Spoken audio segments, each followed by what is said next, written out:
morning, nation. It is, what day is it today? It's Thursday, July 11th. You got Keith C. Marty Fit and Brooks Swidar here in the lab this morning, and we're going to do this to welcome her in. Oh, my goodness, Marty, I got my sound effect. There we go. There we go. There we go. There we go. You're all wondering why Brooks Swidar is here? Well, because Marty's leaving. Bye, Marty. I'm just kidding. There's the hook. There's the hook. There's the hook. Could have said that a lot better. Yeah, I think I could have said that much better. Absolutely. So Marty's going to be stepping out of the lab here a little bit early this morning. He has some life commitments. Hey, listen, Marty's got more to do than just sit here with Uncle Keith. I mean, he's got things he's got to do. They think I just sit in the car all day and think so. make videos. I think it's like, okay, so Marty starts his morning at 2 o'clock in the morning with his clients. And then he's with Uncle Keith and talks for a few hours and talks about ridiculous content. Then he goes and sits in his truck and makes videos, and then he just does it again. Yeah, that's it. That's it. All kidding aside, Marty's got some commitments today, so he'll be stepping out here in a few moments. So we have asked the ultimate, the exceptional, the irreplaceable C. Marty Fit. Now look, Brooke, you're my substitute for the day. Yes. Honestly, Don't embarrass me. Don't embarrass I'm me. doing my best, honestly. I got up at 2 a.m. to psych myself up for this show. Let's go. I love it. 2 a.m. Central Time, and Brooke's like, yeah, I went Central Time 2 a.m. That's pretty early there, Marty. So let's see who we got here. We'll get Lotus Flower joining us today. Lotus, thanks for showing up this morning. I appreciate What's up, Lotus?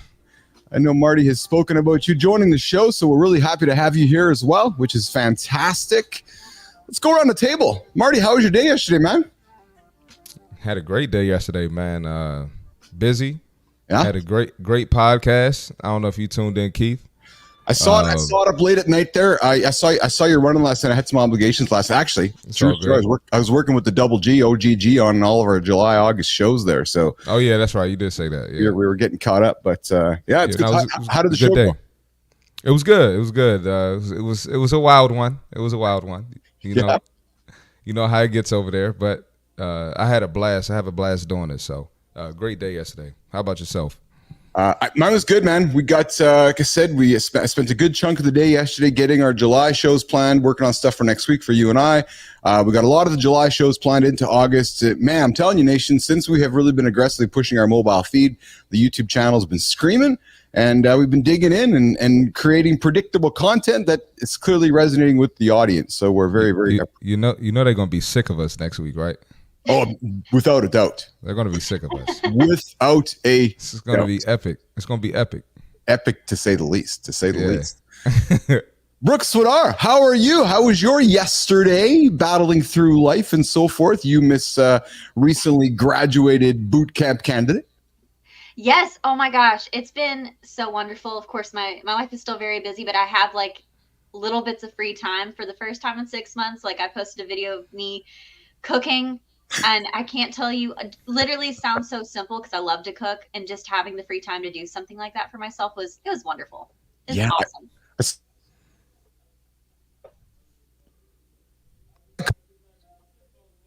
Keith, you're freezing up over there, Keith.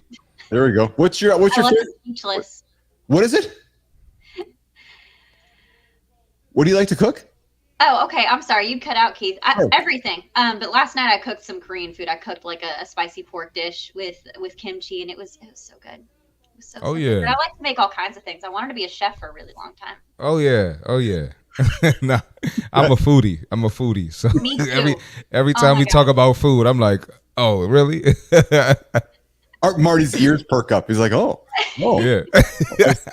Everything sounds good. Yeah, especially at 7 o'clock in the morning on Central Time. It's like, oh, what's tasting good here today? So we're going to get into a conversation on the main topic today, which is the one thing 99% of us don't do for success.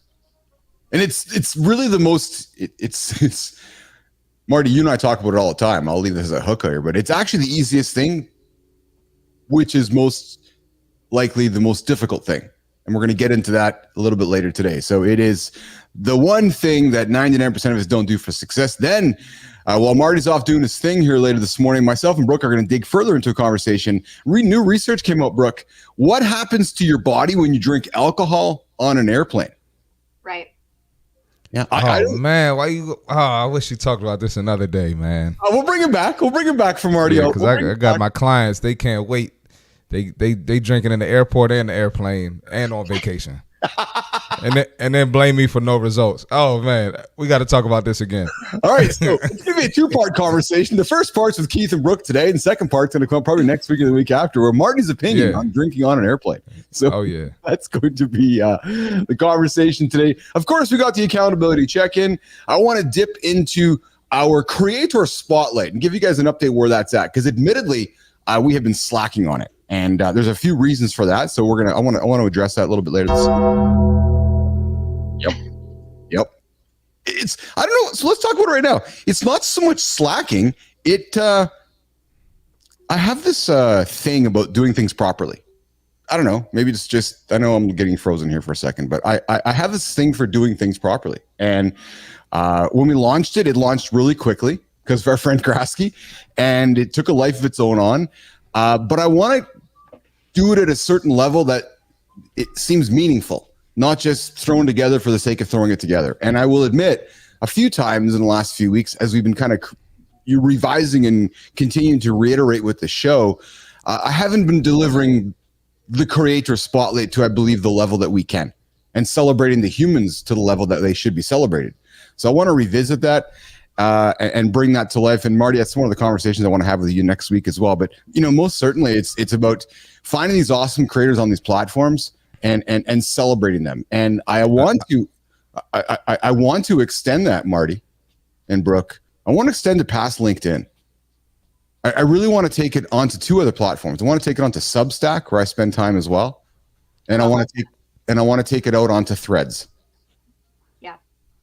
I think we also. Go ahead. I think we also we're trying to do a lot in an hour, so sometimes it's hard to even give them the right recognition. When we're trying to get 3 topics in with a guest, and then just sometimes the conversations get really good, so it's tough. You are bang on, Marty. OGG talked about it yesterday with me, and he reframed it for me, because I'll tell you, and Brooke, I'll share with you too. When we first put the show together, the ambition was, let's get it done by the 55-minute mark. Mm-hmm. Let's get it packaged up, and let's get it out into podcast format as quick as possible so people can take the show with them. Gotcha. Right. But what has happened since we've launched the show is it's truly became a live show. Yeah. And absolutely. And that's the point of it, Brooke. And I know that's what drew you in. That's what drew in our friend William Ray. What's up, Will? What's up, Will?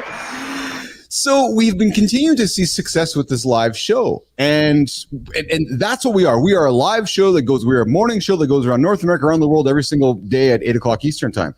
But what it also did for me, Brooke and Marty, is that it reduced the importance on having it rushed to be done by 8:00. Mm-hmm. And OGG is like, Keith, he says, if you and Marty, or you, Marty, and Brooke are in a conversation and it goes into 8:07 or 8:10, I was like nodding, going, right. Right. We can. So really what we're going to see happening, Nation, is that our show starts at 8. Sometimes Keith and Marty might be done at 9. Sometimes we might be done at 8 the next day.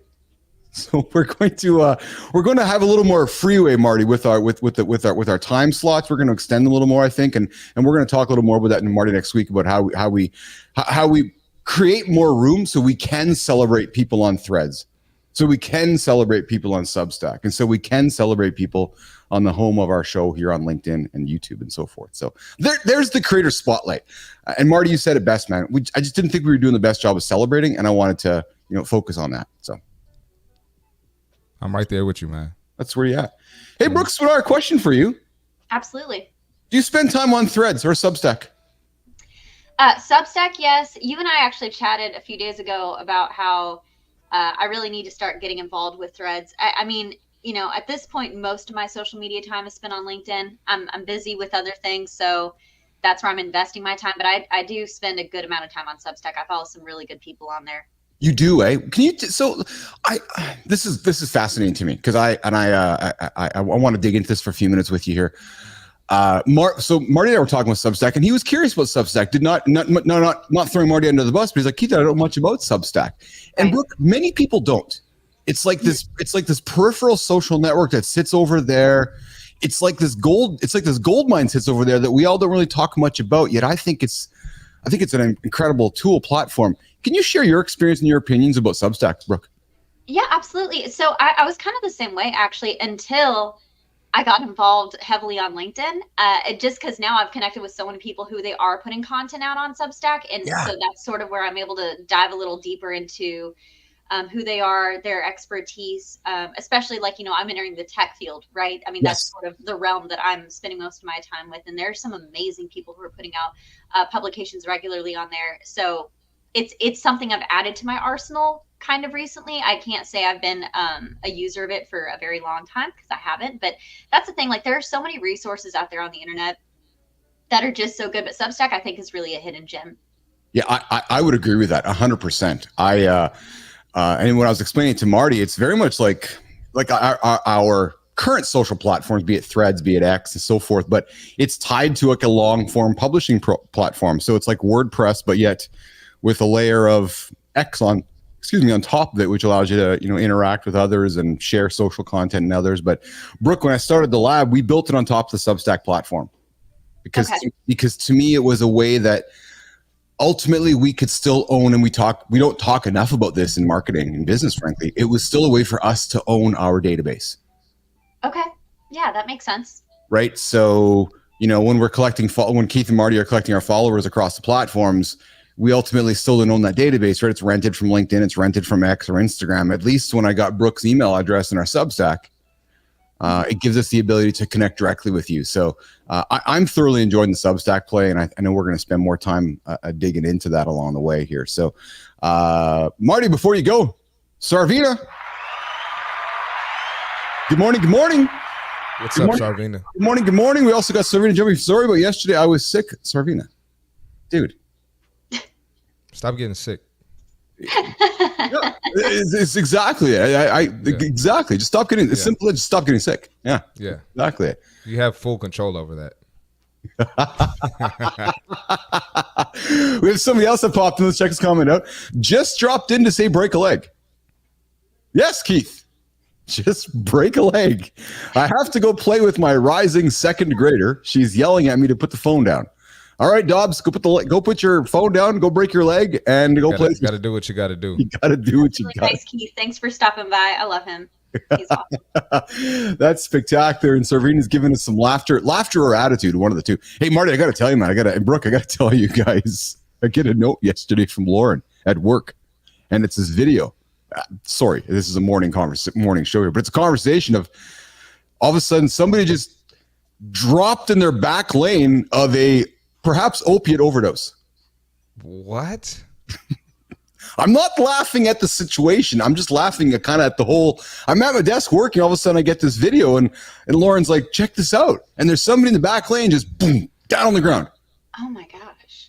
And so we have some challenges here downtown Winnipeg. The opiates and fentanyl and so forth. And yeah, all of a sudden, somebody comes running back with their Narcan and dropped the Narcan into the person and brought them to life. It's just this bizarre situation happening in the world. Crazy. It is. It's absolutely crazy. So, yeah. Anyways, I don't know what the point of that was for the morning show, but there you go. Don't take fentanyl because you might need Narcan. Is that the only reason? Is that the reason why? That's good advice. Just so bad. Thanks, man. I'll be sure not to take any. Appreciate that. Is that going to be a short to try to drive our viewership up, Marty? Speaking of, I dropped the short yesterday about our McDonald's conversation yesterday. No, that was hilarious, man.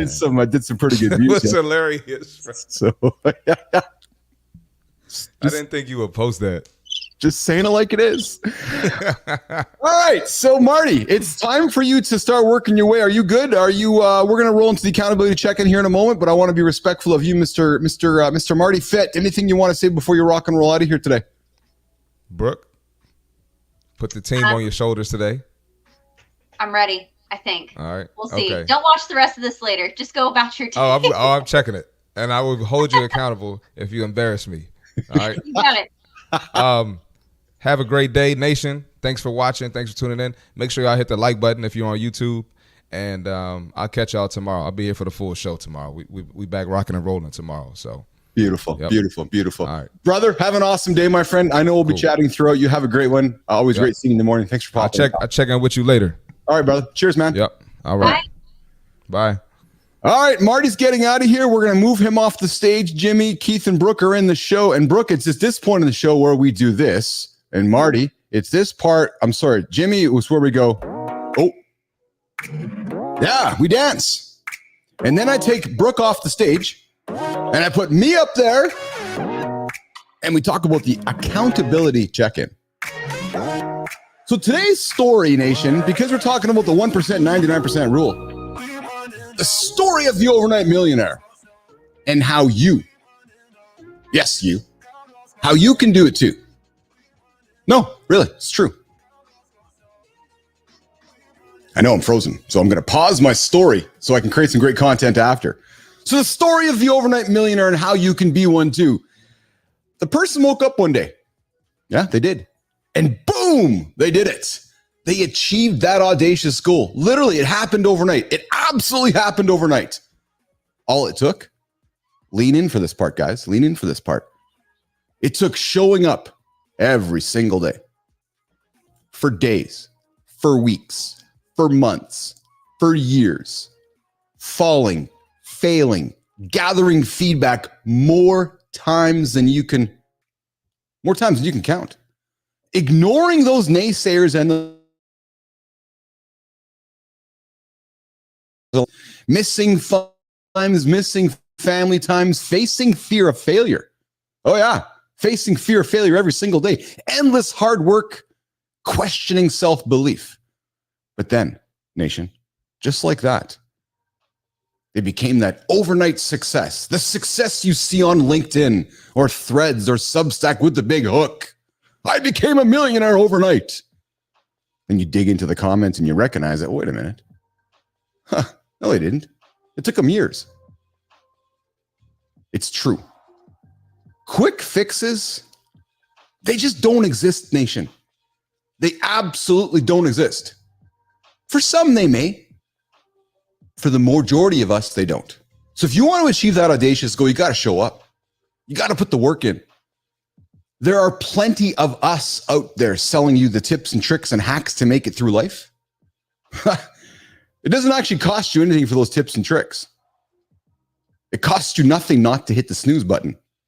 It costs you nothing not to show up every single day. And when you're about to fall down, you got to get up and show up again. Because if you do it enough times, trust me, I've been there. If you do it enough times, you will become that overnight success as well. So don't doubt yourself. Don't doubt the days ahead of you. Get up, get moving, and show up. That's your accountability check-in. Brooke, you got to show up every single day. I was going to say, I had goosebumps from that, Keith. That was good. It's hard, man. It's is. You saw Kraske's comment yesterday too on LinkedIn. We talk about John Kraske often here in the platform. We're going to dig into our main topic of the day, which is, this idea of, how to achieve the 1% that 99% don't do for success. Yeah. And Absolutely. it's not rocket science, Brooke. It's just showing up every single day, even on the days you don't want to. Mm-hmm. Let's dig into that conversation. And while I open up my notes, I want to ask you, when you see that headline, the one thing that 99% don't do for success, what does that speak to you? What does that draw from you when you see that? It's funny that you brought this up, because I was literally having this conversation with someone else when I was doing a coffee chat the other day, and we were talking about how it can be, I don't want to say easy to give up, but I do think that too many people aren't willing to go the extra mile. And I'm not negating struggles, right, or obstacles that people face, but I'm just saying the consistency that's required to achieve results. Like it doesn't have to be this I think sometimes we glamorize success. Like you talk about, we don't see all the work it takes to get there, right? We see the final finished product and it looks so sexy and it looks amazing. And you're like, oh my gosh, I can't believe this person did it. And that's amazing. But what were the incremental steps that it took to get there? And like you said earlier, it takes showing up every single day. It takes doing what you have to do when you don't feel like it, like in spite of whenever you're receiving a no or when things don't work out the way you want to, like you have to just keep at it. And that's hard. It's so easy to sit here and say that, right? Just be like, oh, just keep going, right? Just don't give up. But like when you're in the corner, right, and you're facing like rejection after rejection or defeat after defeat, like I understand. I really do. You know, why there's such a difficult time to push past that and keep going. But man, it really is the differentiator. I'm convinced of it. Well, and we got a comment coming up from Will Ray here, which is, I got to show up even when I don't feel like it. And it's true. And, you know, I look at, you look at some real life examples, Brooke, you know, Stephen King, great author, right? The guy writes 2,000 words every single day, regardless of holidays or weekends. He just gets up and writes, right? Jerry Seinfeld uses a daily calendar to mark that good old X for each day. He writes jokes, creating that unbroken chain of productivity, right? The Rock, you know, maintains that rigorous daily workout filming schedule. You know, we all have our things, and, you know, we can put person after person up there and recognize that they're successful because they clearly have been showing up every single day, right? You look at Mike Quinlan, who's joined us down from Peru. It's the days when you're not in that mood that you make the most progress. It's so true. And Brooke, I'll call you out, Brooke, because you yourself over the last few days have said, I've needed some rest to take care of myself to move forward. Because I suspect, so in many ways, by you taking that rest, that was still you showing up for yourself. Oh, I totally agree. 100%. Yeah. I mean, honestly, because if not, you're going to burn out, whatever that might look like for you. But yeah, if you don't take care of yourself, if you don't prioritize your well-being, you know, the body keeps count. I'm a huge believer in that. Stress is very real, and I think it affects people in different ways. But man, sometimes it can catch you off guard, right? You go too hard for too long, and next thing you know, you're not in a good spot. So yes, I think it's a kindness, and it's really an investment in your own success whenever you do decide to take a break and give yourself the rest that you need. 100%. So Brooke, what are some strategies that you Brooke Swidar, use for staying motivated on your most toughest days? I know you have a couple cats. It's clearly you're a self-driven human, but even strong self-driven humans need strategies or techniques to help them through the tough days. What are some strategies that you use, Brooke, to keep going? You know, I am such a big believer in protecting your mind. And what I mean by that, it's like, I try to only listen to either something educational or motivational, right? I avoid watching the news, to be honest. I have to prioritize my own mental health. And I think it's really easy to spiral and feel like everything is on fire and it's horrible. Honestly, I mean, there's so much of that out there, and I have to choose not to listen to it. And the second thing I would say is your inner circle and your support system, I think, is one of the biggest keys to your success. I think it's so important to pay attention to the people that you have in your life, who you're listening to, who you're going to for advice, right? Who you're bouncing your ideas off of, who you're going to with your struggles. And it's like, what are they offering in your life? Are they encouragers? Are they naysayers, right? Are they people who are going to hold you accountable, right? Because even having yes men can be like detrimental. To me, I want people who are going to be like, Brooke, yes, come on, like, this is not the answer, or you can do better in this way. Or, you know, like I said, that accountability is so valuable. You bring up accountability. Having an accountability partner to encourage and support you, I believe, is one of the most important technique strategies you can use around you. Are you a fan of accountability partners? Is it something that do you make them official? Is it an unofficial part of your strategies of overcoming bad days, or is it more or less more of your? I have a circle of friends, I have a circle of colleagues. Some I lean on for accountability, some I lean on for other things. But Brooke, talk about the power of an accountability partner to overcome those bad days.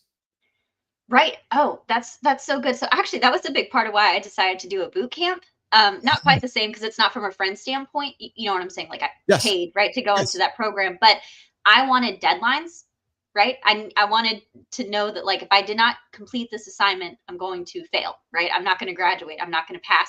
So that was a decision I had to make to help propel me forward with my decision to try and break into tech.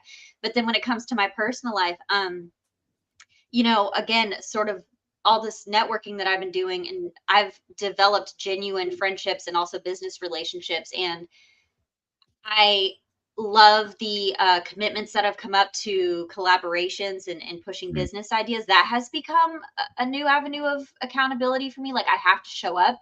My professional reputation rides on it. And for me, that's very motivational. I care about how I present myself. I do care about how I'm viewed in this space. I want to be known as someone that is going to be a woman of her word, right? Or someone Mm. that's going to show up and be professional if we have an agreement for each other. Mhm. So a little bit less of the from a friendship standpoint, but from a professional standpoint, I mean, it's definitely helped. Mhm. Mhm.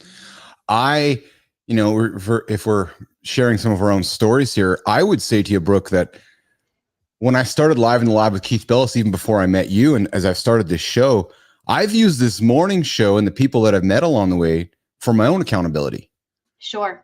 Because when I first decided to start the morning show, why am I frozen? Here we go. When I first decided to start the Live in the Lab show at noon, and I first made that decision, I said to my colleague at the time, and I'm like, dude, I'm awake every single day at noon. So I'm going to draw a line in the sand. I'm going to show up live every single day at noon and just do it every single day. But the first reason I did it, Brooke, was to hold myself. Two things: getting on front of the camera, microphone to say, "Hey, I'll show up tomorrow at noon. Hey, I'll show up tomorrow at noon. Hey, I'll show up tomorrow at noon." And when I made that statement publicly, I'm like, okay, well, I told people that I was doing it. I got to do it. Yes. And even if nobody showed up, Brooke, I still felt like the power of what's happening right now. I'm making this public statement. Somebody's heard me, is what I tell myself. Right. So I have to follow through on it. So this morning show and then the live show were really my two pieces of accountability. But I'll tell you, I will be really frank with you. What really keeps me accountable every single day and the techniques that I use, what drives me and what maybe even scares me, Brooke, is my kids. Okay. I do not want to be seen as somebody who does not show up. So it's really important for me as a father to show my kids that you need to show up every single day. Just get your foot in. Just get your foot into the gym. Yeah. Once you get in there, let the magic happen. Once you get in there, whether it's going for a walk, whether it's going for a stretch, whether it's doing a lift, but just get there and show the people around you that you're going to be the one showing up, and then let it happen. I don't know. That's just really important to me, Brooke. Keith, I really like that point specifically because you never know who's watching. I know you're talking about specifically with your kids. True. But sometimes I think we so underestimate our own impact. I think of it like the butterfly effect, right? Like a single flap of your wings, and even like I was posting very publicly about my tech journey when I was in my boot camp. And literally I found myself being like, okay, well, I really do have to pass because all these people know that I've enrolled. I can't fail. Like I literally cannot fail. So. But think about that. But that is so true what you just said. Yeah. Those days when you're going, oh, I'm tired, I want to hit snooze. And then your brain goes, well, no, Brooke. There's a lot of people that are watching you. And you're like, yeah, I've been out here every single day positively telling everybody I'm doing this. I got to go. Right. So you showed up. Mm-hmm. And that to me is the difference, because there's no magic in that. There's no magic potion. There's no, hey, go spend $1,000 for this trick technique to pass your boot camp. No, I want to hit snooze right now. And your brain's going, no, Brooke, if you hit snooze, the people you told showing up are going to be judging you. And you're like, oh, I got to show up. Right. Absolutely. So what do you think are those tips for maintaining that consistency over the long term? Is it a routine? Is it a ritual? Is it constantly reflecting and adjusting, Brooke? Like, is it, you said you're a big fan of mindfulness and self-care, but yes. 1 week is different from the other. How do you tell your friends and people around you to be consistent and build that momentum? This is actually a tip I got from my dad years ago. He had a long business corporate career, and sometimes he would tell me, like, if I would have days of frustration when I was younger, just again, not want to do something, because we are all human, right? We all have these days where I'm just like, I just don't. I would literally rather do anything else, literally, than whatever fill in the blank. And so he taught me about having a little pity party, which sounds kind of funny. Be like, take 20 minutes, half an hour, okay, and let yourself feel those feelings, right? It's not just, oh, push past them and overcome. Sometimes you really have to just like be like, this sucks. I'm really tired. Yes. I don't want to do this. I'm exhausted. Like, I'm hungry. Again, fill in the blank, right? Yes. And so go eat a snack, take a walk, and just kind of sit with that for a little bit, but then cut it off, right? Don't stay there. Don't live in that moment. Like, allow it to happen, process that. Like I said, we're all people, but then you got to move on. You have to move on. And that's something that's always stuck with me. I want to lean into this for a second, Brooks. You said dad gave you those words of wisdom, and you also then said you got to move on. There are parts of society which are like, well, no, that's the tough love approach, Brooke. No, maybe you got to have some more mental awareness. Maybe you can't just move on. Do you believe that maybe we have taken that approach sometimes maybe too far to the soft side, which is, okay, well, maybe Brooke doesn't want to show up. Let's talk with her and understand why she doesn't want to show up. Where myself or maybe your dad's like, okay, Brooke, we understand, process it, put yourself into the moment, but then you got to go. Like, right. You just got to go. Like, because the real world is, you got to go. It's not always mushy and cushy. Can you expand upon that when dad said, okay, Brooke, process it all, but you got to go still? Right. So I guess it boils down to, how important is this goal to you? How important is this end result to you? Listen, things happen. And I do think that sometimes something is not meant to work out. Maybe it becomes a lesson, right? There's not everything just turns into a success story, but you have to choose your hard. You have to decide, if the sacrifices that you're making are going to be worth it. You do have to sit with that. That does take some introspection, and you will face obstacles along the way. So it's like, again, if you're having those days, I understand, and I totally sympathize with how real that is. I'm not in any way trying to negate that. But again, at the end of the day, what are you trying to do? And what is that going to take? And I honestly, the times like when I think of the most difficult days or times whenever I've been pursuing a goal, right? And I managed to push past, like I said, even whenever I was in the headspace of, please no, like, seriously, like, I don't know if I can do this. Like, again, tired, just, I'm so done.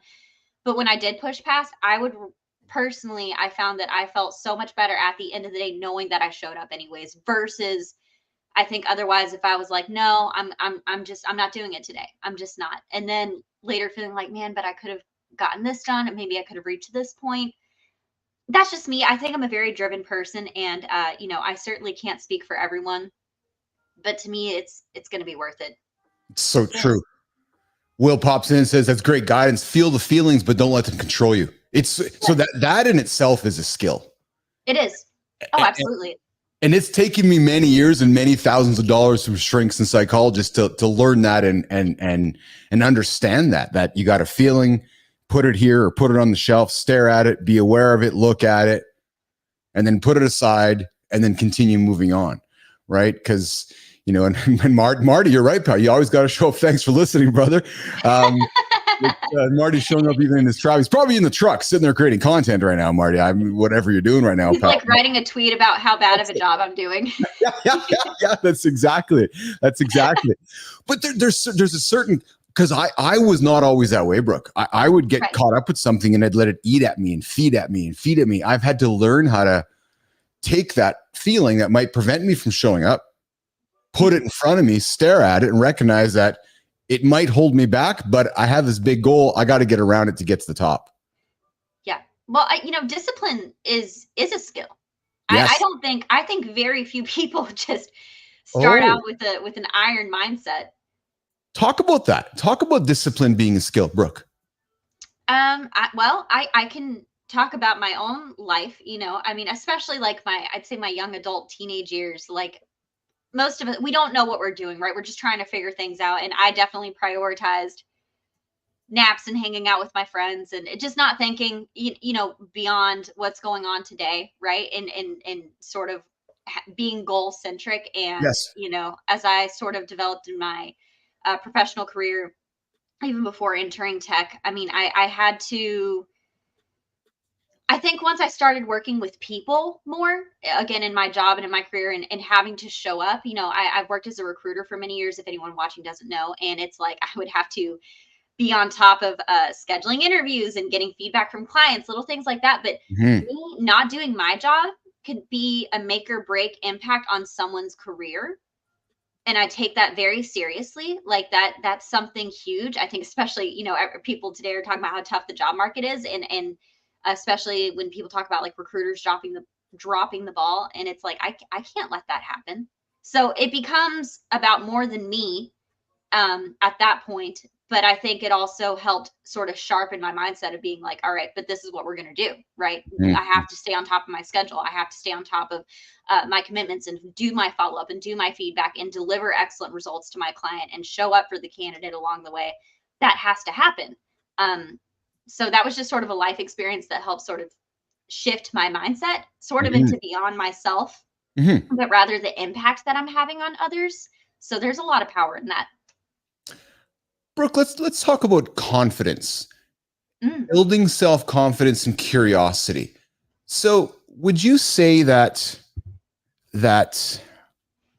confidence is one of the limiters for people showing up? Let me expand upon that question. So, people who maybe are struggling with self-confidence, gives them reason to maybe, "No, I can't do it today, so I'm not going to the gym, or I'm not going to perform as well as I could because I don't feel good about myself." Right. Talk about the power of self-confidence and self-belief with the whole idea of showing up, knowing that you can and should be here and you belong here. That's I think that that's so tricky. Again, kind of goes back to the things my dad taught me, right? About like feeling your feelings but then doing it anyways. And Mm, sometimes I do think you have to fake it until you make it. yes. Sometimes it really is that simple. Like I am a very introverted person. Now every day I'm posting videos to LinkedIn. I'm do you know what I'm saying? I'm going on Yes. podcasts. I'm on this show with you today. Like, Yes. honestly, if you told me 1 year ago that I'd be doing all this, I don't know that I would have believed you. That's not an exaggeration. I'm Mm, not trying to make it out anything more than what it is. It's just the truth. And so it started when I decided to go public with my journey into tech, and that created accountability because I suddenly had people watching, other people who were trying to do what I was doing. And now I get messages about like, oh, you know, I wish I felt brave enough to post a video. You know, I think it's so awesome that you do it. You know, how do I get asked that too? Like, how are you confident enough to do that? And it's like, I have anxiety. I literally have like an anxiety disorder. This is not a joke. And I'm drinking herbal tea, not even coffee, because I don't want the caffeine to make me jittery while I'm on camera. Like, I have to supplement myself. I have to give myself pep talks before I go on camera. That's just my experience. I can't talk for anyone else. So again, I think it goes into sometimes things look easy when you're watching other people do it, and you don't always know what they're going through to deliver that result. And you cannot play the comparison game. That is so easy to do in this day and age of social media, right? Again, you're mhm. watching someone who's giving a speech or doing a talk in front of a live audience or whatever, and you're like, wow, I wish I could do that. And it's like, you can. Yeah, I mean, you know, technically speaking, you can if you just decide to do it. And it doesn't mean it's going to be easy, but it also doesn't mean that it's easy for them. And someone that is very polished at it, I promise you, it's taken work, right? It's taken practice. Um, Again, we talk about discipline and also people skills. Those aren't just something that happens to us out of the womb. That's something that happens over time. Yes. Yes. I love the topic and discussion around confidence because confidence is really this idea of achieving continuous small little milestones. And every time you achieve this little milestone, you gain more self-confidence. And then you do it again, you gain more self-confidence. And you refer to yourself. A year ago, you're like, I'm not doing live shows. I'm not doing video things. Then you did it once. You're like, oh, hey, I Mhm. felt pretty good about that. Then made another video. And you're like, oh, that wasn't that bad. And then you did it again. And now a year later, you're like, whoa. And the power of self-confidence by trying something and then achieving it trying something again and achieving it, trying something again and achieving it. I really believe it is one of the most powerful techniques to be part of the 1%. Yes, totally agree.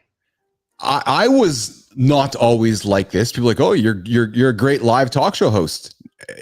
I've done hours of this. It's taken me a long time to gain the confidence to not be afraid to make mistakes in front of the camera, not be afraid to say things that, you're going, oh, I shouldn't have said that. Like, no, I do so much of this. I'm going to say things that I shouldn't be saying or don't want to be saying, but it's just the confidence to then try it again and show up again tomorrow and do it again and be better the next day. Yes, absolutely. And Keith, real quick, I also think that sometimes we tend to catastrophize. Yes. Make it feel like if I mess up, it's going to be the end of the world. If I embarrass myself, no one's going to take me seriously or everyone's going to laugh at me. I mean, I do think that that's a very real thing, especially when it comes to putting yourself out there on the internet. That can feel very scary. Yes. Again, I understand. Like I said, the first time I was on your show, perfect example, I flippin' muted myself for half of it and I didn't even know. And I'll be honest with you, Keith, I felt at the time, I was like, man, I'm killing it. I got to be honest with you. I was like, I'm saying such good stuff. This is so great. I'm so proud of myself. And then I looked over and I had like so many comments of just, Brooke, we can't hear you. And I was like, okay. And I mean, it's honestly hilarious. It's just one of those real life things, but like the world did not end and I'm back. I'm here. And you're here. and you're proud and you're proudly here and you're excitedly here. And when I reached out it wasn't even a second thought. It was like, no, let's get Brooke on the show. So Brooke, so let's talk about, we've talked about what it takes to, we've talked about what we believe it takes to achieve the 1%, where 99% just are looking for the magic bullet, but really it's just about showing up every single day. Let's look at the contrarian side. Okay. Is there really just one way to achieve success, and you can lay out success however you want, or is it multifaceted and personal, right? Because we all have different strategies for ourselves. So while I'm saying show up, somebody's saying, well, no, maybe there's a different way of going about it. From your point of view, let's talk about, is there really one size fits all, or is it really about you need to find a system that works for you, but then you need to be consistent with that and show up with it every single day, but going back to that? Talk about the contrarian side of this, Brooke. Yeah. So I think life is not a one size fits all thing. I really do. Like we're all different. We all have different goals. And I think there are people who continue to innovate and come up with new ways of reaching those goals each and every day. Hello, Winston, my cat. Sorry. Anyway, he's saying hi, good morning. But I do think though that there are some fundamentals, right, that across the line are keys to success, that continuous, like, that's why I think there are so many leaders out there selling courses or tips, right, or hacks. And to be honest, they don't vary that much. There might be some insightfulness here and there. They might phrase it differently. I'm not calling these people hacks, by the way. I do think that there's value in being motivated by people, right? But at the end of the day, it does come down to, like you said, showing up, being consistent, your habits, right?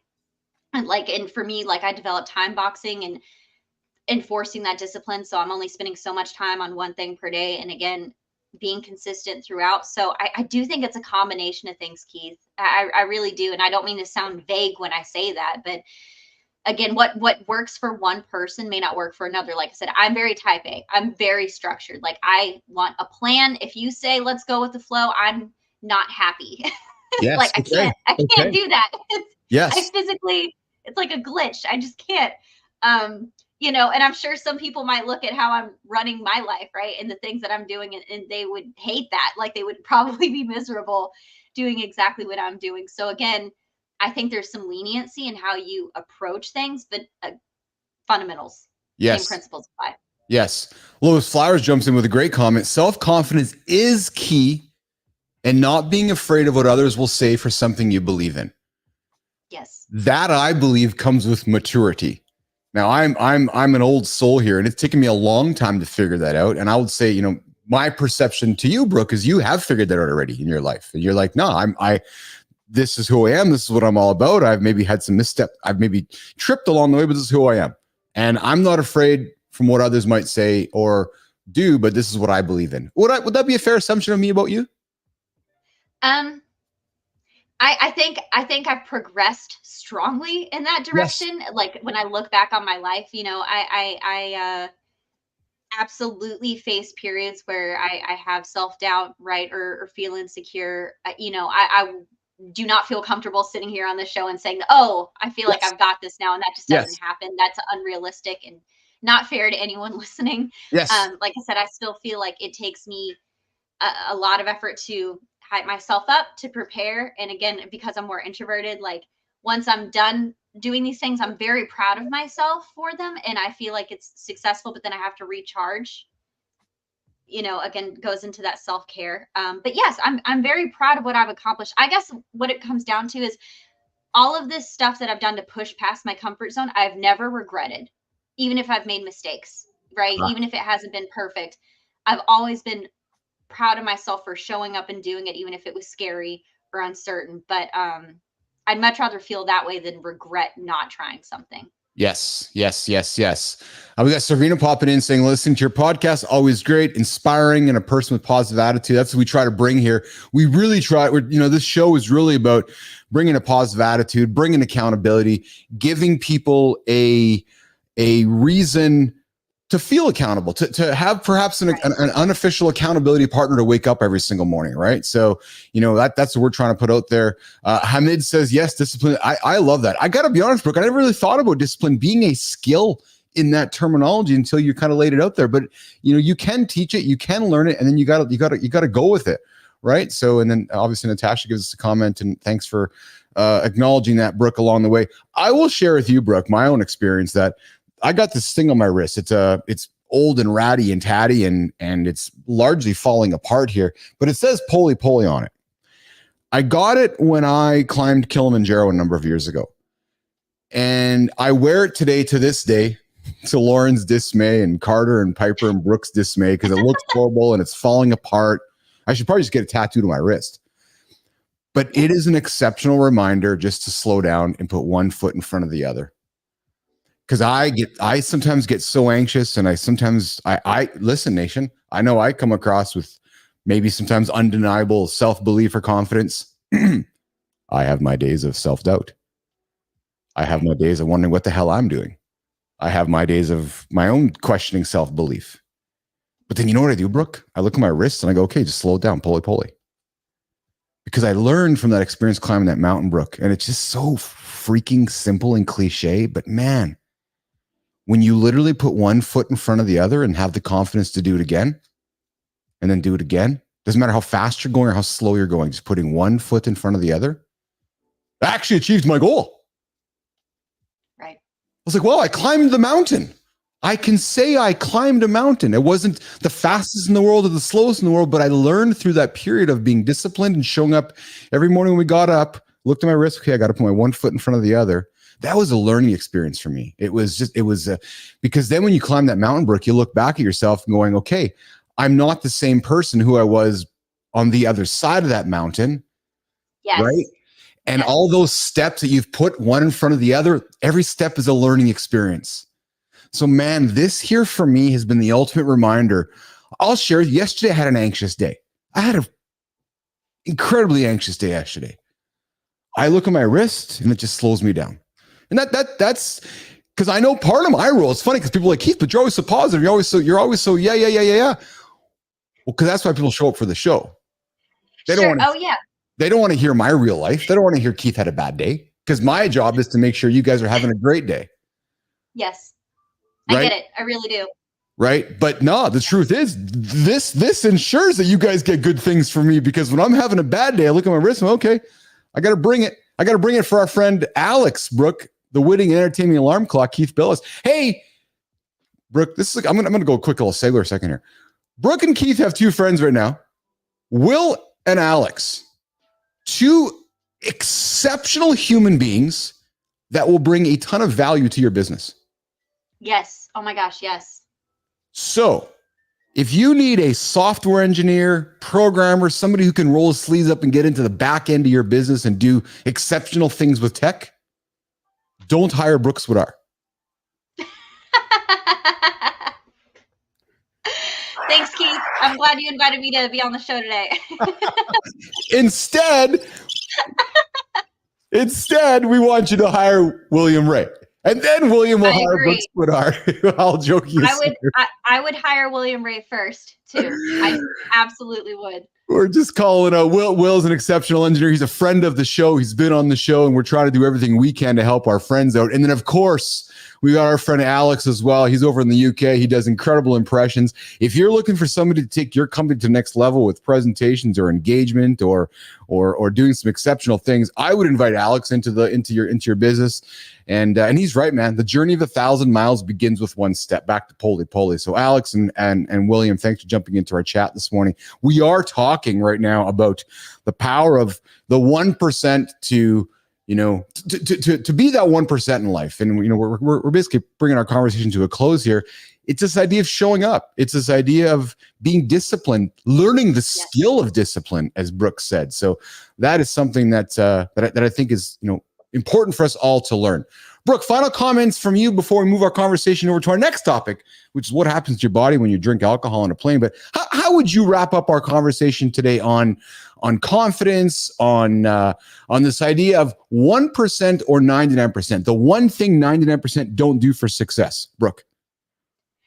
I think so much of it is really down to mindset. Mm-hmm. If we were to boil everything that we've talked about down, right? We talk about fundamentals, we talk about discipline and habits, but if you don't have your mind in the right place, the results aren't going to be there. They just aren't. You have to choose to bet on yourself. You also have to be mindful of what you're feeding yourself mentally and who you're surrounding yourself with. Those three factors, I think, are just the biggest differentiators between those who end up succeeding and those who don't. So I think it was a very meaningful conversation. I think we covered a lot, but that's really what it boils down to.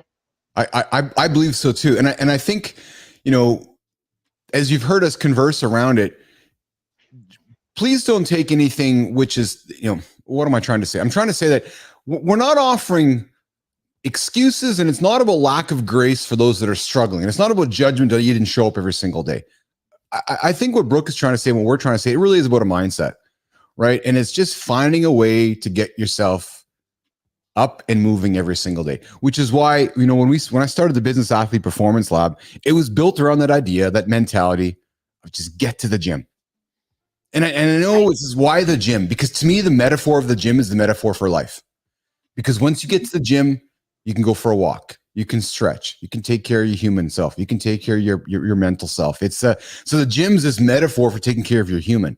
If you can get there to start your day, I think the rest of your day is going to be magic. And most importantly, Brooke, we hear too often in life these stories of, I was on my deathbed. I should have done this, should have done more. Yes. If you just show up every single day and take care of yourself first, nothing else matters. Totally agree, Keith. 100%. It's true. So there's our conversation this morning on how to get there for the 1%, the 99%, and so forth. Mornings in the Lab with Keith and friends. We have C Marty Fit doing his thing right now. So we got Brooks Woodhart sitting in with us and hanging out. We got more comments coming up here. Oh, yes. It is Alex jumping in. I love the fact that our friends from London join in the middle of the day here, and they're like, we get to join in the morning show in the middle. They don't have to get up. Yeah. It's true. It's absolutely true. They're like, no, we're going to join the show in the afternoon. So maybe I'll start a morning show in London so I can force Alex to get out of bed early to hang out with me in the morning.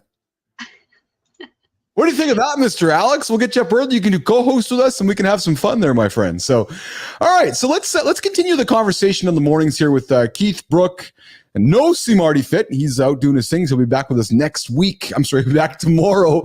And but Marty's here in Winnipeg with me next week. Hey, Brooke, do you drink on airplanes? Yep. Yep. Frequently. Wasn't the answer I was expecting. So let me ask you, do you drink on airplanes because of anxiety, or do you drink on it for social reasons? And this is not a judgment question. It is because we're going to lead into the conversation. New research has shown what happens when we drink or sleep on an airplane. And drinking on an airplane is a very popular pastime for many human beings. It is. I know lots of people who do lots of travel, and I hear lots of stories. But yeah, so most of the time, if I'm on a plane, it is for vacation reasons and not work reasons, right? I'm just saying because most of my like I work remotely, like I just don't have to travel for work at this stage in my life, right? So if I did, I'm sure my answer would be different. Okay, I'm very professional, but yeah, if I'm on a No, plane, she's not. man, I don't care if it's 6 a.m. It's 5 o'clock. Do you understand me? Like I am having a good time. Like I'm it's yes. So I don't really drink in airports. I think it's just again because I'm so type A. I'm like, what if I miss my flight? Yeah, yeah. Like I can't. No judgment, whatever. Do what you got to do. But for me, it's like I have to be at my gate. Like I have to be ready. But once I'm on the plane, oh yeah, definitely for sure. So have you ever wondered, or nation listening right now, have you ever wondered why having a drink on a plane feels different? Mm-hmm. Let's talk about what really happens to your body when you mix alcohol with high altitude. And I know going into it, you know, we're going on vacation, so maybe we're feeling a little better about ourselves. We're feeling a little light and looser. But what really happens to our body physiologically when we have drinks on the plane? Well, Right. Brooke, so drinking alcohol and then sleeping in a pressurized cabin can significantly lower blood oxygen levels. So as we know, airplane cabins are pressurized to a level equivalent to about 6,000 to 8,000 feet above sea level, which already reduces oxygen availability. So you throw that alcohol in you, it's a depressant. It's going to slow down the central nervous system. It's going to impact your breathing and the body's ability to absorb oxygen efficiently. So now, when you combine that with lower oxygen levels in a pressurized cabin, the effect of alcohol, boom, is amplified, leading to leading to significantly lower blood oxygen levels.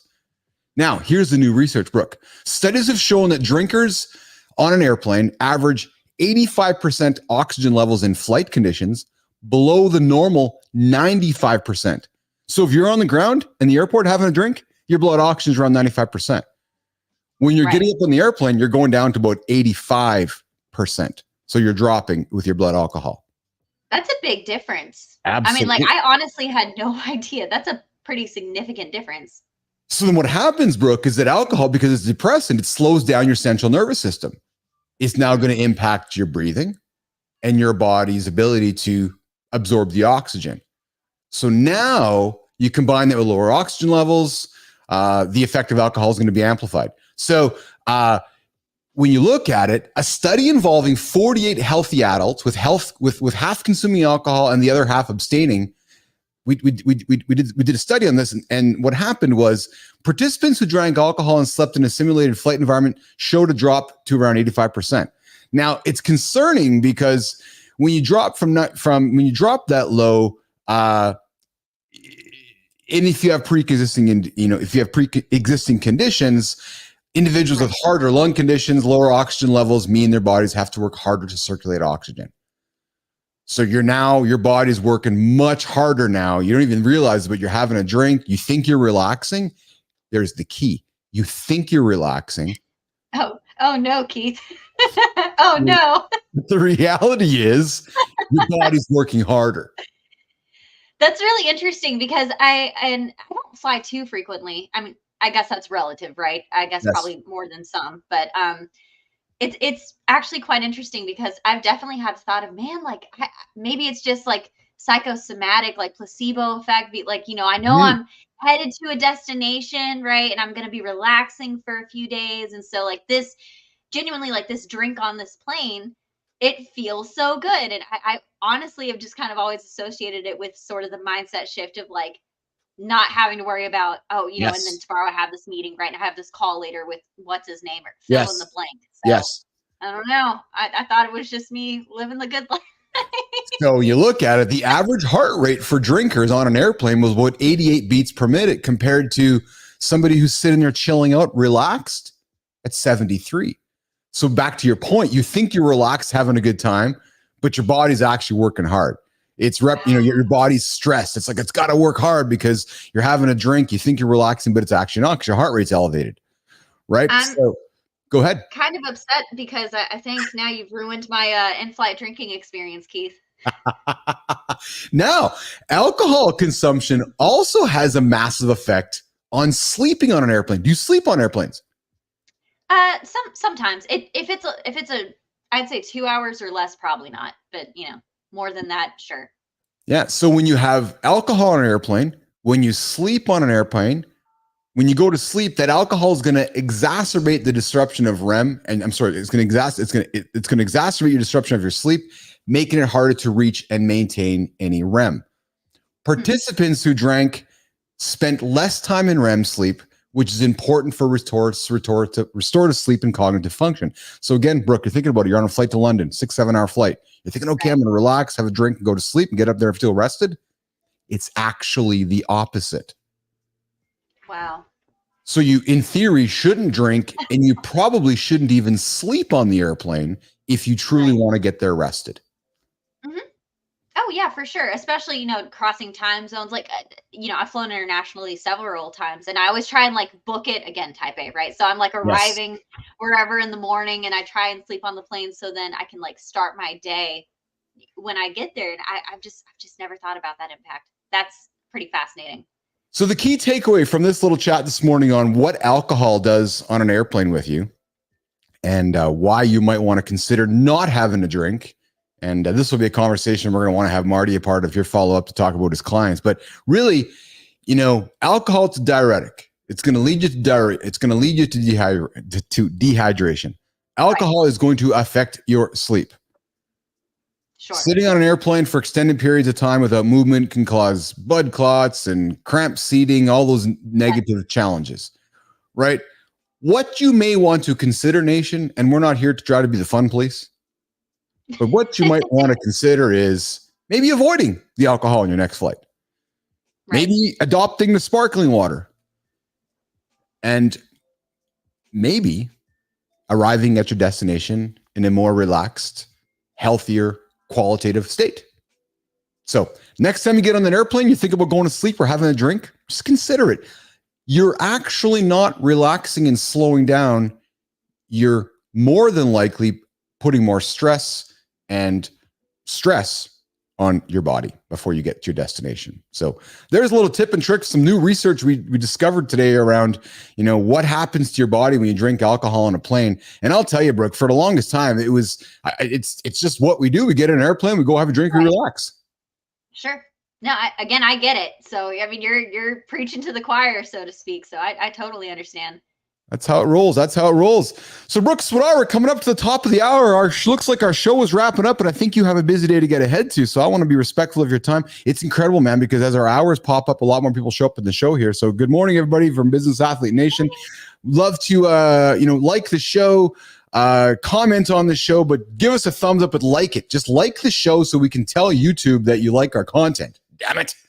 So, but Brooke, what do you got going on today, my friend, before we get out of here and get back to our busy days and lives and keep going on? But what do you got going on today?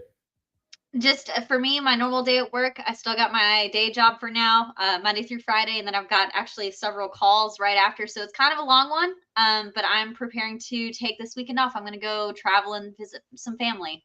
Oh, where are you off to? At Shreveport, which is just a city like 4 hours north of me. So I'm driving up, but I haven't seen my grandmother since before I started my boot camp, and she's like my best friend in the whole world, but I've been so busy. So now that I've graduated, I'm like, I'm coming to see you, and we're gonna hang out all weekend. So I'm excited. That's very awesome. Excited. What's up, Grandma? I know of Shreveport. Brooke, because a number of years ago, the Canadian Football League, hear me clearly now, the Canadian Football League, the CFL, had a team in Shreveport, Louisiana. That doesn't make sense, but okay. Yes, the Canadian Football League had a team in Shreveport, Louisiana. Who knew? And who knows why? Anyways, they're not there anymore. So, I got to tell you one last thing before we say goodbye. I knew you had a full-time job, but I didn't know you had a full-time job. You do such a wonderful job putting yourself out there on the platforms, how outgoing and gregarious you are, even though you're very introverted. But I didn't know, I guess I knew, but I really didn't kind of wrap my head around the fact that you are a full-time recruiter in and amongst everything else that you do in your life. Yep. It's a lot. Like I said, my schedule is very full, and within the next couple months, I'm going to be entering the job market for the first time in 11 years. Wow. In my life. I was 17 when I started working at this recruiting firm, and now I'm going to be looking for my first tech job. So Hold on a second here. Can we just rewind the tape? Did you say that you were 17 when you started at this recruiting firm? Yep. Mm-hmm. You've been recruiting people since you were 17? Okay, well, I didn't start out as a recruiter. It started out like I graduated high school early. Again, Keith, I'm type A. I did like 3 years of school in 1 year. And I was like, I got to get a job. Okay. I'm sick of school. I didn't like school. And so I'm sorry. It's just the truth.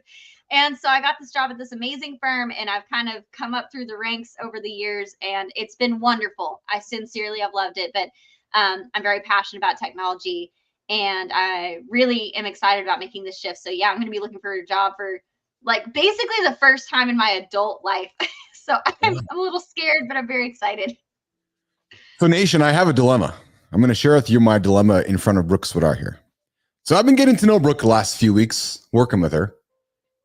And I think she needs to be my business partner. Like, how do you not work with this human being here?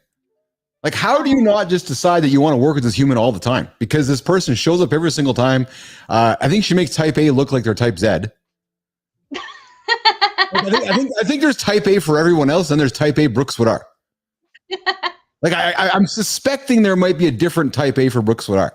But Nation, if you're looking to hire an incredible human, you might want to hire Brooke, or you're going to arm wrestle me for Brooke, because I'm going to keep working on having Brooke join me in the lab over here. So, Brooke Swadar, I am very, very grateful. You have no idea how grateful I am that you joined me here this morning on the show. I'm grateful for your friendship. I'm grateful for your continuing humility. I'm grateful for the laughter you bring, and I'm grateful for the positive attitude that you bring to every single person on LinkedIn and in all the communications you have, man. You are a stellar human, and many can learn from Brooke Swadar.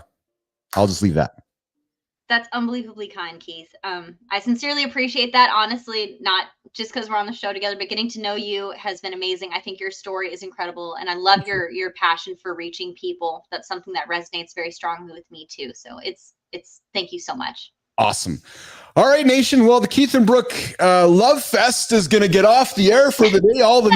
We're done with the mutual respect. We're going to get off the camera and throw darts at each other just like a brother and sister would, and have some fun with the whole thing, right? So, but I have enjoyed my chat with Brooke. I hope you guys have enjoyed our conversation. Alex jumps in and says, a first-class show with Keith and Brooke Swadar.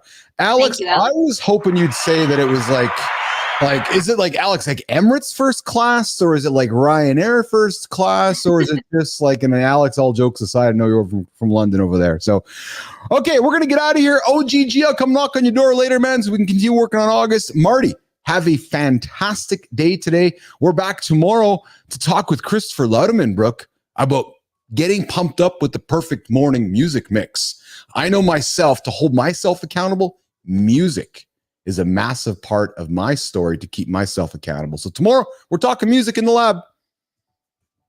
Awesome. Sounds good. Thanks so much, Keith. Thanks, Nation. We're going to get out of here. We'll see you guys a little later. Brooke, hang tight for a quick second in the green room, okay? We'll see you guys later. Bye-bye.